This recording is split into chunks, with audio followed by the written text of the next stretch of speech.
Eu vou falar agora com Fernando Brancoli, ele que é professor e especialista em estratégias militares. Professor, muito bom dia para você. Obrigada por mais um dia topar participar da nossa cobertura especial aqui na CNN Brasil, da guerra entre Israel e o Hamas. Eu queria pegar o gancho dessas últimas reportagens que nós acompanhamos da situação dos reféns. Há, nesse momento, 212 reféns, isso segundo os números oficiais de Israel. Já vimos a libertação de reféns em outros momentos, mas é a principal moeda de troca do Hamas, Inclusive, levando em consideração o histórico, um militar israelense já chegou a ser trocado por mais de 1.000 militantes do Hamas, isso no passado. Apesar de registrarmos a liberação dessas duas reféns, devemos ver outros reféns sendo liberados? Como que deve ser? Porque essa é a principal moeda de troca do Hamas nesse momento, justamente os reféns, infelizmente. Bom dia, Tainá. Bom dia quem nos assiste. Bom Com dia. certeza, tem sido uma questão no que diz respeito aos reféns, principalmente porque não há um ator específico para mediar com o Hamas. A gente viu, no final das contas, a liberação de nacionais norte-americanos que foram negociados através do Catar e pelos Estados Unidos. Então, há uma negociação direta em alguns momentos. Inclusive, existiam discussões se existiriam brasileiros ainda sequestrados, mas, ao que tudo indica, não teríamos esse número. Então, uma das grandes complicações, e algo que a gente tem observado nos últimos dias, diz respeito ao mesmo tempo que o Hamas quer manter esses reféns, porque, como você bem colocou, vira uma forma de moeda de troca, numa iminente ação terrestre por parte de Israel. A gente pode imaginar também que a figura desses reféns vai modificar a estrutura do campo de batalha, porque o exército de Israel vai ter que pensar que dentro daquelas ações onde eles vão atacar, pode ter que existem, esses reféns podem estar ali, escondidos, presos em alguma medida. E, ao mesmo tempo, o Hamas vem tentando mandar mensagens de que quer aí um apaziguamento. Então, soltou, em alguma medida, soltaram essas duas primeiras norte-americanas. Há discussões para que franceses sejam soltos também nos próximos dias, com argumentos que, olha, a nossa guerra, argumentaria o Hamas, são contra os israelenses, não contra esses estrangeiros que, porventura, tenham sido pegos no fogo cruzado.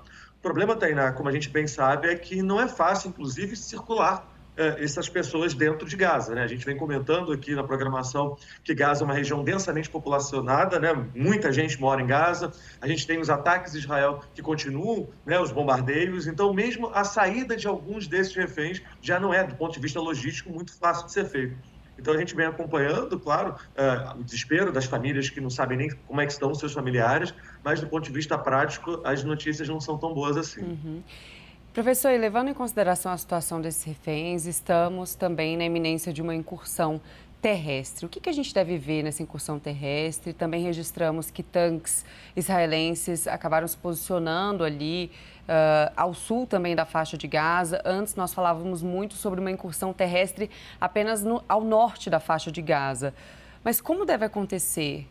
Essa incursão terrestre pode acontecer em toda a extensão da faixa de Gaza, inclusive na parte sul, onde está a maior parte da população civil e inocente, para onde as pessoas foram justamente tentando se proteger do conflito? Olha, Tainá, pelas informações que a gente tem, o objetivo final de Israel seria a destruição do Hamas. E dentro de um cálculo de destruição completa do Hamas, teria que entrar em todo o território de Gaza, na medida em que o grupo está espalhado por toda aquela região. Mas isso não significa que entraria ao mesmo tempo em todas essas regiões. Há declarações públicas por parte de políticos israelenses, e inclusive panfletos que têm sido lançados por parte do exército de Israel para dentro de Gaza, que a ação começaria no norte. Inclusive com aquele argumento de que a população civil deveria sair do norte, porque quem ficasse naquela região seria considerado, de alguma maneira, apoiando o Hamas, e poderia inclusive ser um alvo.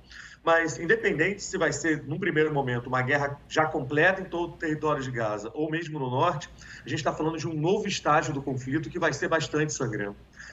Provavelmente, os indícios que a gente tem é que o Hamas está se preparando para esse tipo de ataque já há algum tempo, há meses pelo menos, o que faz com que essas ruas bastante estreitas da faixa de Gaza, os túneis que estão presentes em praticamente todo o território de Gaza, onde o Hamas se esconde, onde tem armamento, está presente esse tipo de ação, e aí, na medida em que os soldados israelenses entrem terrestre, né, do ponto de vista terrestre, ou seja, gente em solo, com blindados e soldados caminhando pelas ruas, a gente vai chegar em um novo estágio da guerra, um estágio muito mais sangrento, porque os confrontos vão ficar muito mais próximos, as chances, né, de mortes aumentam de forma proporcional e, obviamente, como a gente vem comentando, trata-se de uma região com um alto densamento populacional, o que, obviamente, coloca civis aí no fogo de não é, no fogo cruzado. Então, a iminente ação terrestre por parte de Israel vai significar um escalonamento do conflito armado, vai significar efetivamente um momento mais trágico humanitário. Mas o argumento de Israel é, para a destruição completa do Hamas, eu preciso entrar de forma terrestre. E reforço também, Tainá, a gente vem discutindo, né, ao longo da programação o papel do Brasil nessa história. Parte importante das discussões envolvem o que aconteceria depois da destruição do Hamas. Ontem, numa entrevista, o ministro da Agricultura de Israel argumenta que parte do norte de Gaza deveria se transformar numa espécie de tampão entre palestinos e israelenses, uma área de ninguém, onde não seria aceita ocupação, o que também gera apreensão por parte de grupos palestinos. Professor, essa incursão terrestre seria suficiente para aniquilar o comando do Hamas? Aí eu trago até as palavras de Benjamin Netanyahu, quando ele disse que esse seria um dos objetivos dessa incursão terrestre. Seria suficiente para acabar com esse comando do Hamas ou não necessariamente esse comando está ali na faixa de Gaza?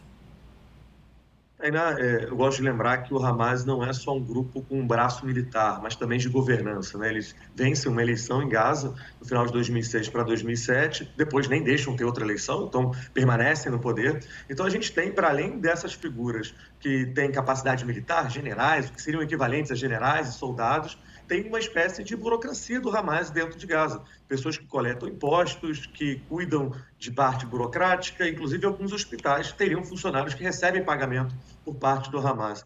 Então, a morte de algumas lideranças militares, o que a gente vem acompanhando nos últimos dias, né, declarações de Israel de que certas lideranças foram mortas, não necessariamente acabariam por completo com o Hamas. A gente teria que imaginar que Israel teria que atuar também com essa parte burocrática. O que gera aí duas complicações. A primeira, um número expressivo de pessoas. Então, ninguém tem muita certeza de quantos seriam, né, dentro desse caso. E o segundo ponto no caso de um aniquilamento das principais cabeças do Hamas, seja do ponto de vista burocrático, de governança ou militar, quem coordenaria a faixa de Gaza?